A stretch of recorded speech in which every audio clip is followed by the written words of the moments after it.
The prevalence of news about limited job opportunities has led to an increase in the number of people living in poverty, as this is a factor contributing to rising unemployment rates in Indonesia. Unemployment is the main factor behind the increase in gambling in Indonesia.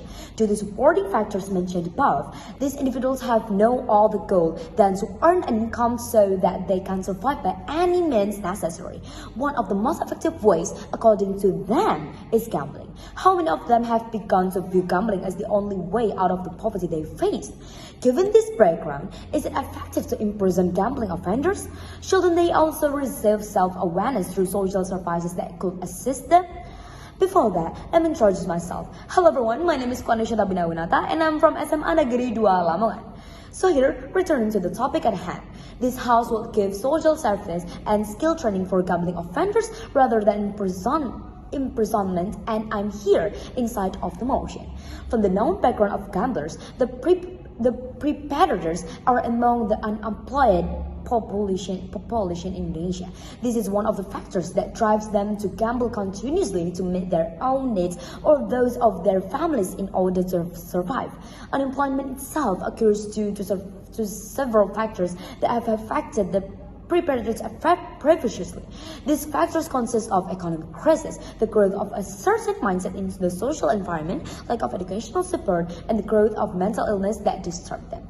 The provision of social services and or rehabilitation to offenders will have a significant impact on them. This is because it will help them to develop a new mindset, motivate themselves, and begin to understand the skill they possess to get a job. Why is employment so influential for them? Because the important factors that causes offenders to gamble frequently is the lack of employment. If this issue is not addressed immediately, imprisonment is currently the only solution for perpetrators of gambling crimes. However, prison is merely a temporary respite for those who gamble. In addition to the negative influence of other inmates and their own mindset, the lack of economic progress in their families mean that they still need an income to survive. This encourages them to continue gambling incessantly. Several factors where gamblers are in dire need of rehabilitation include: first, prison is not the best solution for them. Not only is it pointless, it also makes it difficult for offenders to find work in the future. Their criminal record will be noted on their police clearance certificate or SKCK, making it difficult for them to find employment. The second one is severe mental illness. Being unemployed due to limited job opportunities or a skilled mismatch causes them stress and depression because they cannot meet their basic needs. Therefore, providing rehabilitation for them or gambling addicts has a significant long-term impact on them, as it will influence their mindset in terms of finding employment. Some mechanisms that can be implemented are: first, through social services, we can apply psychotherapy.